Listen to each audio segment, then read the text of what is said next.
Hello guys, welcome back to our channel simplified study official. तो guys, आज की इस वीडियो में हम पढ़ने वाले हैं बीकॉम सेकंड सेम की ई कॉमर्स की बुक से chapter number 3 scope and application of e commerce. पिछली वीडियोस में हमने first and second chapter complete कर लिए। अगर आपने वो वीडियोस नहीं देखी तो फुल प्लेलिस्ट का लिंक आपको डिस्क्रिप्शन में मैं क्या है डाल दूंगी। तो स्टार्ट करते हैं आज की इस वीडियो को। बट चैनल पे नहीं हो तो प्लीज़ चैनल को सब्सक्राइब करो एंड इस वीडियो को लाइक कर दो। तो स्टार्ट करते हैं। आज जो हम चैप्टर पढ़ने वाले हैं that is scope and application of e commerce. तो अब हमने फर्स्ट एंड सेकंड चैप्टर में ये पढ़ा कि बेसिकली ई कॉमर्स होता है, सारी चीज़ें पढ़ी ई कॉमर्स के बारे में। अब हम इसका स्कोप पढ़ेंगे। तो ई कॉमर्स जो है इसने क्या कर दिया है कि इससे हम क्या कर सकते हैं, ई कॉमर्स की हेल्प से हम अपने बिजनेस को लोकल नेशनल लेवल तक नहीं बल्कि इंटरनेशनल लेवल यानी कि ग्लोबल लेवल तक लेके जा सकते हैं। ठीक है, जो एक एंटरप्रेन्योर को, एक बिजनेस पर्सन को क्या कर सकते हैं, बहुत सारी अपॉर्चुनिटीज़ प्रोवाइड कर सकते हैं। ठीक है, तो इसमें अगर हम बात करें स्कोप की तो कुछ हमारे स्कोप आ जाते हैं। ठीक है, स्कोप का आपको क्वेश्चन आ सकता है तो ये इंपॉर्टेंट है। ठीक है, आपको पूछा जा सकता है कि ई कॉमर्स क्या है, क्या इसका स्कोप है। 15 मार्क्स के लिए इंपॉर्टेंट है ये। तो कुछ इसके स्कोप्स पढ़ेंगे। पहला है ग्लोबल रीच।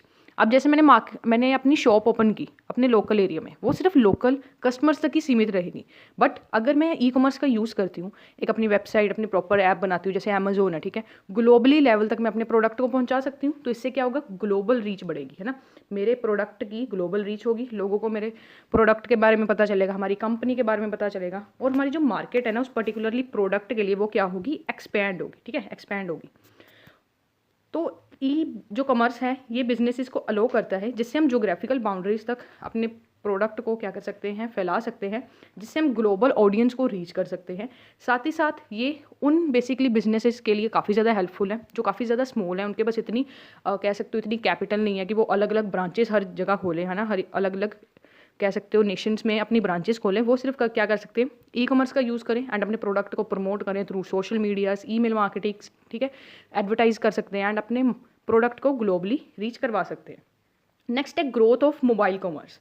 अब जैसे कि जो मोबाइल कॉमर्स है वो दिन ब दिन बढ़ता जा रहा है। ठीक है, स्मार्टफोन्स हर किसी के घर में 3 से 4 स्मार्टफोन्स तो हैं, है ना, अलग अलग जो घर के मेंबर्स हैं उनके पास स्मार्टफोन्स हैं। तो स्मार्टफोन जो है उसकी क्या हो रही है, उनका यूज़ में राइस हो रहा है, इंटरनेट एक्सेस हो रहा है उनमें, उसी के कारण ज़्यादा से ज़्यादा ये ई कॉमर्स की ग्रोथ में कॉन्ट्रीब्यूट कर रहे हैं। ठीक है, मोबाइल कॉमर्स को एम कॉमर्स भी कहते हैं, जो काफ़ी ज़्यादा डोमिनेंट फोर्स है जिससे कस्टमर शॉपिंग करता है अपने स्मार्टफोन्स का यूज़ करके। ठीक है, क्योंकि हम कोई भी शॉपिंग वगैरह करते हैं ज़्यादातर हम स्मार्टफोन्स का यूज़ करते हैं ना।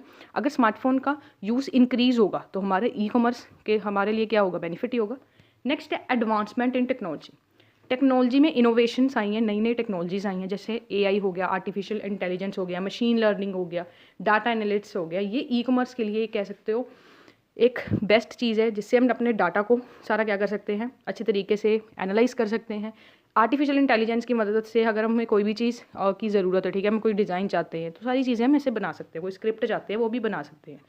एआई पावर्ड जो चैट बॉक्स है वो हम प्रोवाइड कर सकते हैं अपनी वेबसाइट में, जिसमें शॉपिंग एक्सपीरियंस जो है कस्टमर्स को उनको अच्छा एक्सपीरियंस हम प्रोवाइड कर सकते हैं। ठीक है, जिसमें हम एनालिटिक्स सारी चीज़ें देख सकते हैं, जिससे जो कस्टमर है वो क्या होगा, सेटिस्फाई होगा, जिससे हमारी जो सेल्स हैं वो क्या होंगी, इंक्रीज़ होंगी। नेक्स्ट है changing in customer behaviour. Customer जो प्रेफरेंसेस हैं अब वो ऑनलाइन शॉपिंग की तरफ शिफ्ट हो गई है। क्यों हो गई है, क्योंकि आजकल हर किसी की बिजी लाइफ है, हर किसी के पास इतना टाइम नहीं है कि वो मार्केट में जाए इस पर्टिकुलरली प्रोडक्ट को देखे। हाँ, बट कुछ प्रोडक्ट्स ऐसे हैं जिसके लिए हमें मार्केट में जाना पड़ता है, जैसे क्लोथ्स हो गए, उसको हम ऑनलाइन में क्या कर सकते हैं, टच एंड फील नहीं कर सकते, बट हम क्या कर सकते हैं, लोकल मार्केट्स में जाके वो चीज़ें देख सकते हैं। बट कई बार क्या होता है, हमारे पास इतना टाइम नहीं है, ठीक है, हम ऑनलाइन शॉपिंग कर देते हैं और वो चीज़ हमारे घर पर डिलीवर हो जाती है। ठीक है, नेक्स्ट है sustainability and ethical shopping. Customers जो हैं वो इंक्रीज़ हो गए हैं, increasingly sustainability and ethical practices की तरफ बढ़ रहे हैं। जो ई कॉमर्स प्लेटफॉर्म्स हैं वो इको फ्रेंडली प्रोडक्ट ऑफर भी करता है। ठीक है, ट्रांसपेरेंट सप्लाई चेन है उनका and carbon neutral delivery options भी यहाँ पे अवेलेबल है। ठीक है, जो यंग जनरेशन है वो ज़्यादातर क्या करती है, सोशल रिस्पॉन्सिबिलिटीज़ की तरफ कहीं ना कहीं वो बढ़ रहे हैं। ठीक है, उनको पता है कि ऑनलाइन शॉपिंग करेंगे तो उनका टाइम नहीं वेस्ट होगा, ठीक है, एंड प्रोडक्ट उनके पास आ जाएगा एकदम अच्छी क्वालिटी में, रिव्यूज़ वगैरह चेक करते हैं। नेक्स्ट है अपॉर्चुनिटीज़ इन नीच मार्केट। अब नीच मार्केट क्या होता है, एक पर्टिकुलरली एक टॉपिक की मार्केट है। ठीक है, मतलब फॉर एग्जांपल अगर मैं कहूँ मैंने गर्ल्स की सारी कोई प्रोडक्ट बनाया, गर्ल्स की एसेसरी बनानी है, तो ये मेरी एक नीच होगी कि मैंने गर्ल्स की एसेसरीज़ बनानी है। अगर मेंस की एसेसरीज़ बनानी है वो उनकी अलग नीच होगी। ठीक है। ये मतलब जो नीच मार्केट है ना, एक पर्टिकुलरली किसी चीज़ की मार्केट या गर्ल्स की मार्केट होगी, किड्स की मार्केट होगी, उसमें एक अपॉर्चुनिटीज़ हमें प्रोवाइड करती हैं, जिससे हम क्या कर सकते हैं, लोकल एरियाज़ तक नहीं, जैसे मैंने आपको पहले बताया, ग्लोबल एरिया तक अपने प्रोडक्ट को फैला सकते हैं। जैसे काफ़ी सारे ऐसे स्टार्टअप्स भी हैं जिन्होंने ऑनलाइन सेल करना स्टार्ट किया है, जिनमें हैंडीक्राफ्ट्स, जो आपके हैंडमेड क्राफ्ट्स हो गए, कई हैंडीक्राफ्ट जो लोग होते हैं, ठीक है, वो क्या करते हैं, क्राफ्ट वगैरह बनाते हैं, उसको ऑनलाइन पे बेचते हैं, ठीक है, जो जिसको हम हैंडमेड क्राफ्ट्स कहते हैं। इक्विपमेंट्स हो गए, रेयर कलेक्टिबल्स हो गए, जैसे बहुत पुरानी पुरानी चीज़ें होती हैं ना, रेयर चीज़ें, एंटीक चीज़ें, उनको भी ऑनलाइन में सेल किया जाता है। तो इस तरीके से हम क्या कर सकते हैं, जो नीच मार्केट है ना, उसमें अपॉर्चुनिटीज़ ई कॉमर्स प्रोवाइड करता है। नेक्स्ट है इवॉल्विंग पेमेंट सिस्टम। अब पेमेंट सिस्टम में हम क्या कर सकते हैं, डिजिटल वॉलेट्स का सारा यूज़ कर सकते हैं, कैश ऑन डिलीवरी कर सकते हैं, debit card, credit card, UPI, किसी से भी हम क्या कर सकते हैं, पेमेंट कर सकते हैं। तो कस्टमर्स को हमने क्या कर दिया, बहुत ज़्यादा अपॉर्चुनिटीज़ प्रोवाइड कर दी, जिससे वो पेमेंट अच्छे तरीके से कर सकते हैं। नेक्स्ट है चैलेंजेस एंड कंपटीशन। जैसे आपको पता है अपॉर्चुनिटीज़ बढ़ रही हैं, तो चैलेंजेस एंड कंपटीशन तो हमारे आएगा ही आएगा। ई कॉमर्स के आने से, ई कॉमर्स इंडस्ट्री के आने से क्या हो गया है कि कॉम्पिटिटिव मार्केट बहुत ज़्यादा हो गई है, जिसमें ज़्यादा से ज़्यादा बिजनेसेस अब बिजनेस और डिजिटल मार्केटिंग एसईओ में इन्वेस्ट कर रहे हैं, ठीक है। डिजिटल मार्केटिंग आपने पिछले सेमेस्टर में भी पढ़ा होगा। नेक्स्ट है मेजर एवरीथिंग। अब जो डिजिटल वर्ड है, ठीक है, हर चीज़ को हमें मेजर करना पड़ेगा कि कस्टमर क्या चीज़ सर्च कर रहा है, कौन से कीवर्ड्स को सर्च कर रहा है, कौन सी वेबसाइट पे ज़्यादा सर्च कर रहा है। तो ये सारी चीज़ों की रिसर्च करेंगे, उसी के हिसाब से हम अपनी वेबसाइट को उसकी सीईओ करेंगे, जिससे हमारे प्रोडक्ट्स की लिस्टिंग अच्छी तरीके से हो, प्रोडक्ट को टाइमली व्यू मिले, ठीक है। एंड ई कॉमर्स में आप मॉडिफाई भी कर सकते हो कि किस तरीके से आपका प्रोडक्ट क्या है, शोकेस हो, किस तरीके से, अगर कोई मान लो कस्टमर है कुछ सर्च कर रहा है, फॉर एग्जांपल अगर वो सर्च कर रहा है स्मार्टफोन्स अंडर 10K, तो किस तरीके से आपका प्रोडक्ट आएगा, उसमें आपने कीवर्ड्स वगैरह ऐड करने हैं, अपनी वेबसाइट को इस तरीके से डिज़ाइन करना है, सीईओ अच्छा करना है, ताकि अगर कोई भी वो पर्टिकुलरली कीवर्ड को सर्च करे किसी भी वेबसाइट पे, गूगल पे सर्च करे, ठीक है, किसी भी सर्च इंजन पे सर्च करे, तो आपका प्रोडक्ट पहले आए। जितनी बार आपका प्रोडक्ट कस्टमर्स को दिखेगा, उतने ज़्यादा चांसेस है कि आपकी सेल्स इंक्रीज होगी। नेक्स्ट है डिजिटल चैनल ऑप्टिमाइजेशन। ये काफ़ी ज़्यादा मोस्ट इंटरेस्टिंग फीचर है ई कॉमर्स का, जिससे आप क्या कर सकते हो, ऑप्टिमाइजेशन कर सकते हो अपने फिजिकल स्टोर को चीपर वे में, ठीक है। इसमें बेसिकली हम क्या कर सकते हो, डिजिटल कंपोनेंट्स जैसे एडवर्टाइजिंग पीसेज, प्रोडक्ट फोटोग्राफ्स डाल सकते हो। जैसे हम अमेजोन पे सर्च करते हैं, ठीक है, मान लो अगर मैंने वहाँ पे सर्च किया स्मार्टफोन्स, तो काफ़ी सारे स्मार्टफोन्स आ जाएंगे। अब मैंने मान लो किसी पर्टिकुलरली कंपनी पे, मान लो सैमसंग की मैंने फ़ोन पे क्लिक किया, ठीक है, जो मैंने परचेज़ करना है, तो उसकी मुझे फोटोग्राफ्स आ जाएंगी, वीडियोज़ आ जाएंगी, रिव्यूज़ आ जाएंगे, उसके बारे में डिस्क्रिप्शन पूरी डिटेल में आ जाएगी कि इसकी इतनी लेंथ है, इतना वेट है, ठीक है, इतनी रैम है, इतनी इसके मेगापिक्सल कैमरा है। तो सारी चीज़ें हमें प्रोवाइड करनी है अपनी ई कॉमर्स साइट पर।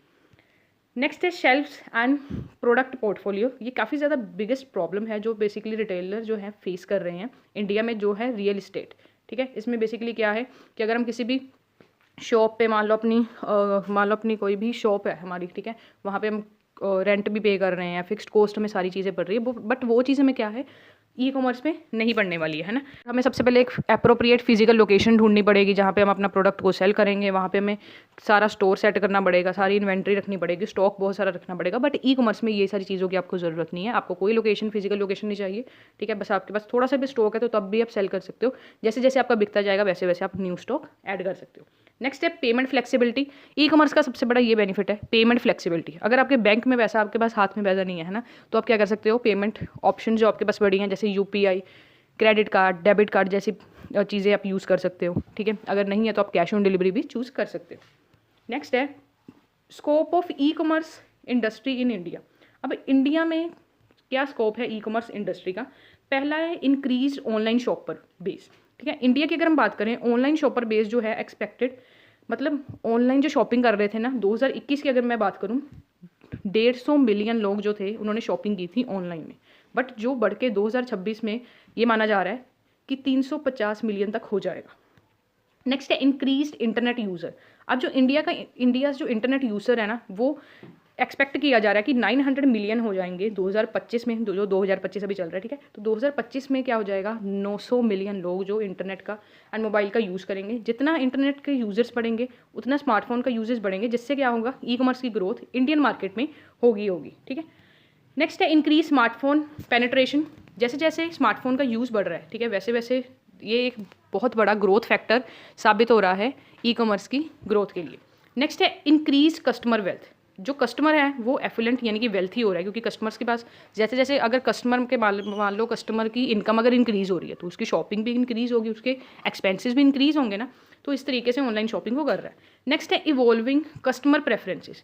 इंडियन जो कस्टमर्स हैं ना वो क्या कर रहे हैं, इंक्रीजिंगली ऑनलाइन शॉपिंग को चूज़ कर रहे हैं, क्योंकि ये बहुत ज़्यादा कन्वीनियंट है एंड इसमें आप अलग अलग जगह से प्राइस को कंपेयर कर सकते हो, प्रोडक्ट के फीचर्स को कंपेयर कर सकते हो।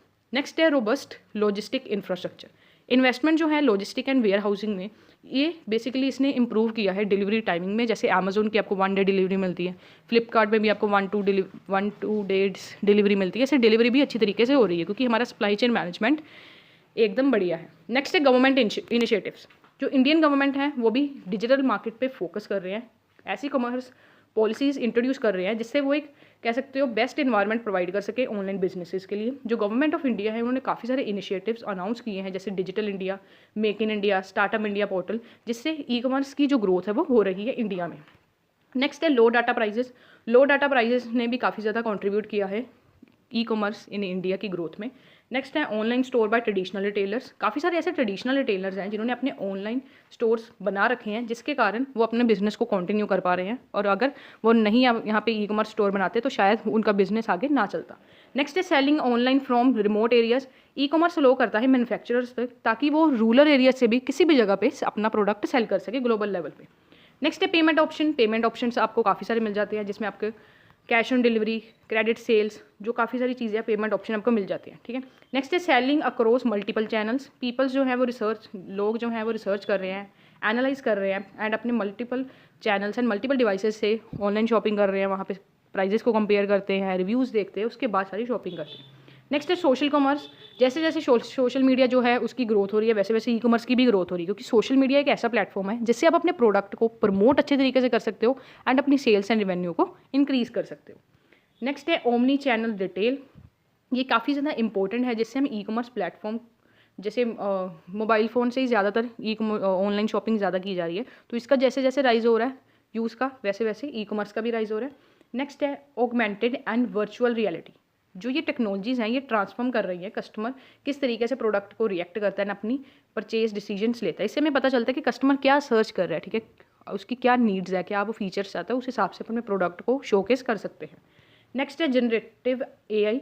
जो ये एआई टेक्नोलॉजी है ये काफ़ी ज़्यादा इंपॉर्टेंट है, जिससे ई रिटेलर जो है वो हाई इम्पैक्ट क्या कर सकते हैं, पॉजिटिवली इम्पैक्ट पड़ रहा है उनकी शॉपिंग एक्सपीरियंस पे। हम एआई के हेल्प से वेबसाइट्स को डिज़ाइन कर सकते हैं, अपनी स्क्रिप्ट बना सकते हैं, एड्स किस तरीके से बनानी, सारी चीज़ें हम एआई से कर सकते हैं।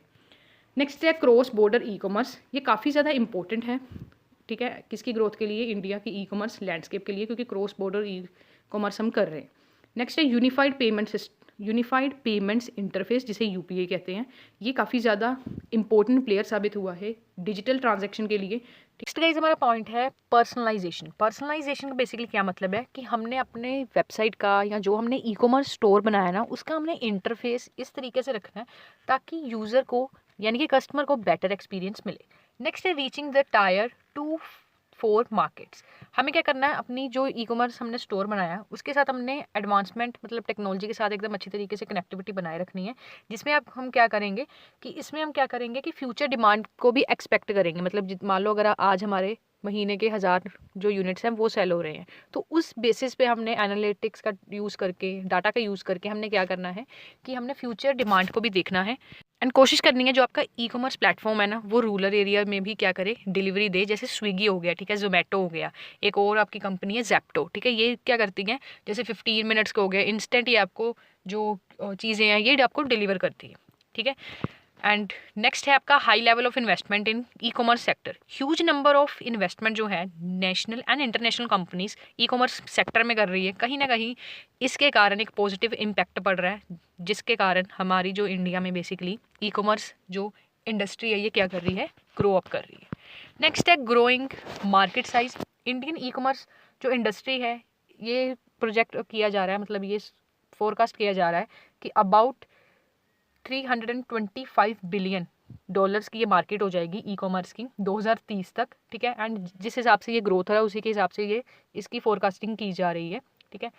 नेक्स्ट है हमारा फ्यूचर ऑफ ई कॉमर्स। ठीक है, फ्यूचर ऑफ ई कॉमर्स और बाकी जो हमारे टॉपिक्स रहते हैं इस चैप्टर के, ये हम नेक्स्ट वीडियो में करेंगे। तो आज की इस वीडियो में हमने ये थर्ड चैप्टर स्टार्ट किया है। नेक्स्ट वीडियो में हमारी ये जो थर्ड चैप्टर है एकदम वाइंड अप हो जाएगा। फुल प्लेलिस्ट का लिंक डिस्क्रिप्शन में है एंड ई बुक का लिंक भी डिस्क्रिप्शन में है। आज की इस वीडियो में इतना ही। Thanks for watching.